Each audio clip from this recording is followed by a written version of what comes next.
Saturdays are our closed days. That's to allow us to work on other projects. Open hours on the weekdays are 12 to 4 and weekends are 10 to 4. So yes, I encourage you to come back with family and friends. It's free admission. So it's a really good activity to do when, you know, folks are visiting from out of town. So if you have friends and family that come to stay with you, it's a really nice form of free entertainment where you come away with a better understanding of this part's place in history. So. May I share the video with the world on YouTube? Yes, you may. Great. I just searched YouTube. There's no video, right? So this will be the first one. Awful on camera. No, you're looking great. You are looking great. I will make sure you look great. You're gonna edit all the bad stuff out though, right? I'm scratching my If I can figure out how to do it. Oh, now he tells me. Wait a second. We'll get you Camtasia.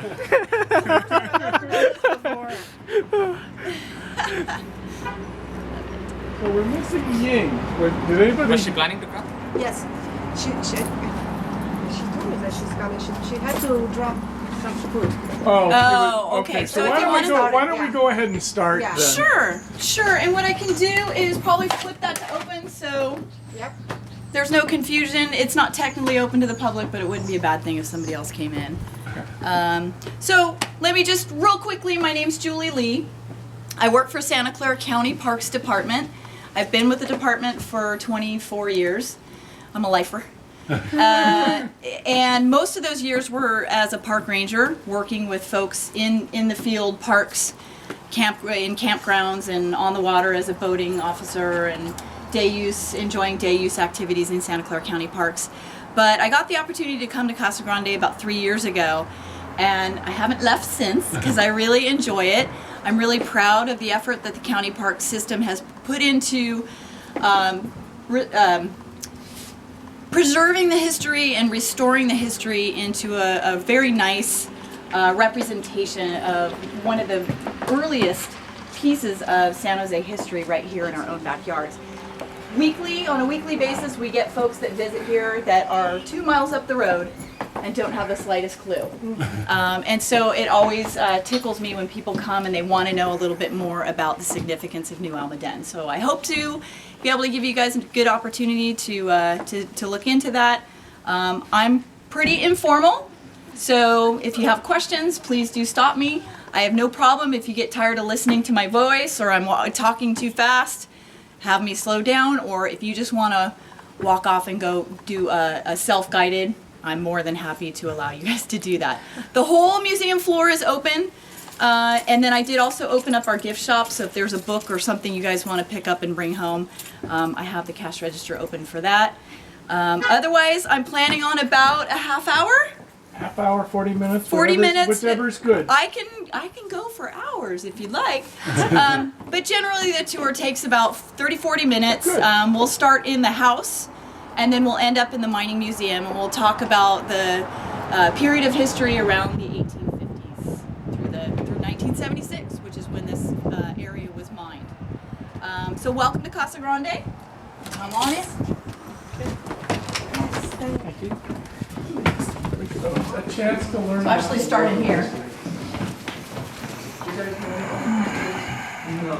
So this is a mercury mine. The mercury was really important in the gold rush in the 1850s. Oh, wow. So there will be test questions. This is a mercury, right? It's a... This was a mercury mine. Oh, but it looks like some... So, New Almaden. So this house was built in 1854 to support the mining operation that took place here in New Almaden long ago. Because it was built that long ago, that makes it the second oldest house in Santa Clara County. And I know that's not old by terms of, you know, world standards, but for California, that's really old.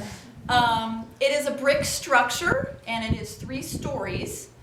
So underneath the skeletal structure of the house is made of brick. So if you look at the doorway you just walked through and look at the surrounding around the door, you'll notice that it is a very thick surrounding, and that's because that inside structure is made out of brick, on top of which we have the wood and the plaster.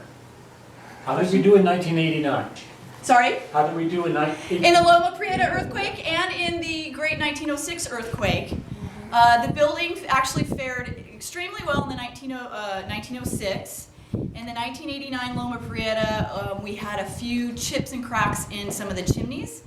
But we believe this structure to be well reinforced. It was said that they used a stronger mortar to hold the bricks together. And so it has done very, very well. Though we did, certainly not take any gambles. And so when we did this recent restoration on the house, we also did some seismic reinforcement. So it's a pretty sturdy house. When you're standing on the second floor, there is a floor below us, a basement floor and a floor up top. This was the main living area for the family that lived here. Downstairs were kitchens and storage. Upstairs were the bedrooms. There were 8 separate bedrooms. And the individual that got to live here in this house was employed by the company, the mining company, as the manager of the mine. And so that position succeeded through several people over the generations. But there was one individual that lived here the longest at 22 years, and that was J.B. Randall. James Randall and his wife Christiana lived here for 22 years, and that's about the period of time that we restored the house to. And they raised 6 children in this house. The things you will see here today are not all original to the house. What we did is we tried to recreate the look of what it might have looked like during J.B. Randall's time. However, there are a couple of exceptions. One is the floor that you're standing on. If you look at the wood, that is original vertical grain Douglas fir installed in 1854. We were able to preserve it in this room and the entry hallway, but elsewhere throughout the building it's been replaced. There were also several other upgrades or repairs that we had to do on the house. For example, this pocket door, where you can see the shadowing effect on the door, on the floor itself. You know this is an original element to the house. However, a previous owner had removed it, and they had made an addition on the house in this direction, removing these 2 windows. So if you look at the surrounding wood around this window, you'll see that it looks fresh and undamaged. And if you go over to the windows over there, you'll notice a big difference between the 2. That's because these windows had to be totally recreated, as well as this pocket door. I'll also call your attention to the fireplaces. There were 4 chimneys in the building all told, 2 on this end of the house and 2 on that end of the house. And there were fireplaces at each level. We were able to retain one of the iron fireplace surrounds. However, the other one is a duplicate copy. The floral inlay looks a little bit different between the 2. So obviously the house was built prior to electricity, prior to indoor plumbing. And so the family would have had support staff here to help manage the house, manage the facility, manage the grounds. Obviously, we always tell the kids that they probably had a role as well. This room is called the parlor, where you're standing, and then back here we call this the library. We envision folks that would have come to call upon the mine manager would have been shown in by the butler or the maid into the parlor, where you would have been served high tea. It has a very formal affair. And when the mine manager was ready to see you, these doors would have been open and you would have been shown in, where you would have been treated to brandy and cigars. As an employee. How about that for a team building? So once again, You've come a long way, baby. I know. So the house is here to support the mining operation. We'll get more into the mining operation when we go into the mining museum. But it was a very formal residence. This was a company that was making multi-millions of dollars in 1800s. If you equate that to today's dollars, this was a Fortune 500 company. However, very few people know of its existence. Our school children in California schools learn about the California Gold Rush. Not sure how many of you are familiar with that, but it was kind of the great melting pot when everybody came to California because the the hills were painted with gold and you could get rich in an instant. The fact is that the California gold rush would not have taken the place in the way that it did if it were not for New Almaden and the mine here, and we'll talk a little bit more about that in a bit. So anyway, we have it set up now as what we think is a pretty good rendition of what the house might have looked like in the 1800s. Questions so far? If not, we'll go across the hall into the drawing room. One of the first things I noticed is the ceilings seem remarkably high in this house. Is that Yeah. unusual or is that typical of the time period? Just typical of the time. Obviously, a status symbol. The high ceilings were something that was seen as architecture of the time. The big windows on opposite sides are very typical of construction of homes during that time period. Obviously, before it would have been using candle lanterns or oil lamps, and having big windows would allow the light to reflect back in the room, and then locating mirrors on opposite walls would allow that light to re-reflect back into the room. The high ceilings, I think it's just more the architectural style of the time. We did have to take some creative license on a few of the elements here inside these rooms. For example, I'll use the wallpaper. We have a lot of historic photos of the outside of Casa Grande, but not too many of the inside. And so what we did is we worked with a company that specializes in historic wallpaper. They actually have the original stamps that were used to make these printed wallpapers back in the 1800s. So it's an original design, but it's not necessarily the same wallpaper that was used here. Same with the curtains. We just took a guess at what likely would have been there. So it's a little mixture of both. Any other questions? Just wanted to recap, when was J.D. Randall here? What time to what time? 1872 to 22 years later. no. It's 1868 to 1900, somewhere around there. So, Somewhere around there. So yeah, that's the- late 1800s. That's what this is reflecting accurately, more or Correct. less. Correct. The furnishings, I didn't talk about the furnishings. The furnishings are not original to the house. Those were all donated by individual donors. We obtained a lot of our furnishings through an organization called the Daughters of the American Revolution, the DAR. Their membership solicited themselves, throughout California and elsewhere to fit the period of time that we were working on for this project. And we filled containers out in the parking lot while this place was under construction to one day move in here and set up as furnishings. So they're period appropriate, but not original to the house. So lots of fun, fancy things to look at. And again, it would have been a well-apportioned home. We use creative elements that are similar of that period of time, like the vases and the partition over here have a very Asian look and feel to them, probably because at the time there were certain trade routes, that came through San Francisco Bay, and if you had money and means, you wanted to, show off your status and obtain those, pricey items from across the globe, and so that was fairly common at the time. All right. What's the oldest building in Santa Clara? 1797, it's an adobe structure, and it sits in downtown San Jose in San Pedro Square. Okay. It is the, what's it called?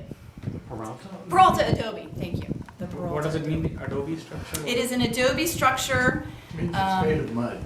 Oh, sorry, Yeah, I got yes, it. what is adobe? Sorry, yes, very common on the western United States. Because there wasn't a lot of wood. Correct. Correct. So adobe And is, then mixed with straw. Straw and formed clay. into sort of a And it mud survived bricks. all the and it was very, yes, it survived to some extent. Obviously, it's been reinforced many times. A lot of the houses here, not a lot, a few I would say still, here in the town of New Almaden are still made of adobe. Adobe provided sturdy, stable structure, really good insulation because it had that, the straw, and it was thick.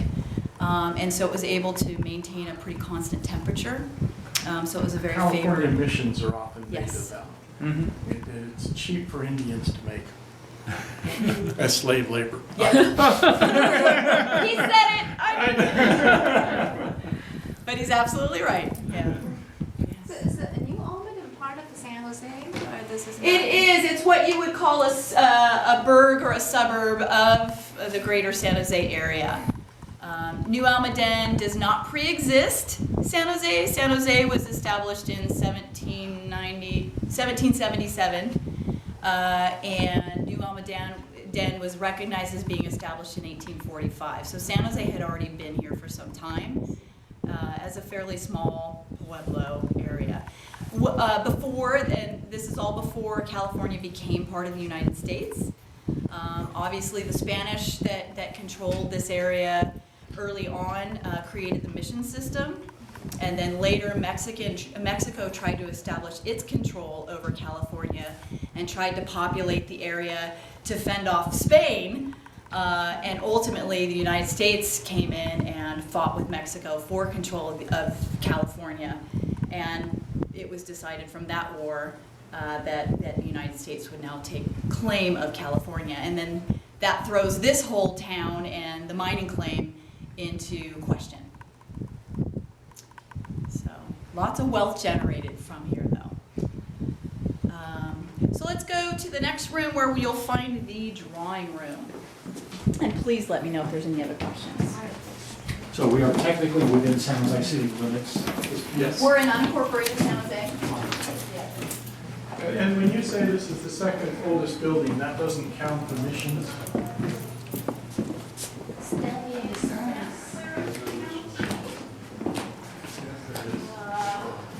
Right, well, Santa Clara. I'm trying to think. Santa Clara Mission Yeah?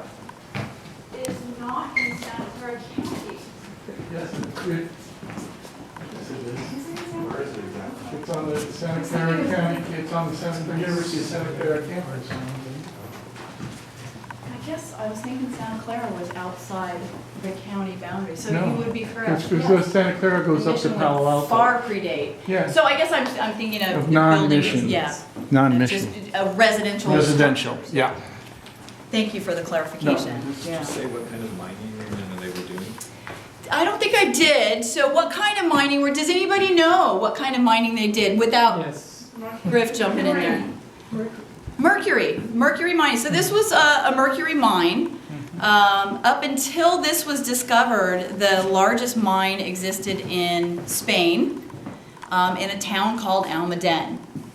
And as was often customary of the time, when you discovered a new town and you had the ability to give a name to it, you would take a name from elsewhere in the world that was popular and you would add a new in front of it. So that's how this town received its name of New Almaden. Ultimately hoping that this deposit would prove to be as valuable as that of the world's largest. And it did give it a run for its money. It was producing about the same amount of quicksilver within about 10 years of operation. But ultimately, the Spanish mine remains the world's largest. So I mentioned Quicksilver. Quicksilver is actually a nickname for mercury. So they're one and the same. They're just interchangeable. Mercury is the actual substance. Quicksilver is just a nickname for it. When did the mercury mine close? The mine was mined all the way through 1976, was the last year that it was mined. It began in 1845, controlled by a large company, and that company went bankrupt. The New Almaden Quicksilver Mining Company went bankrupt around 1912 and sold all their holdings, this house, the whole town, all the workings, and then smaller individual solo operators began mining from then on to try and make a go of it. And that continued through 1976. So I was told once upon a time that the Spanish town, Almaden, that's actually from the Arabic, Al-Maden, meaning the mine. The mine. Oh. An Arabic word. Yes, thank you.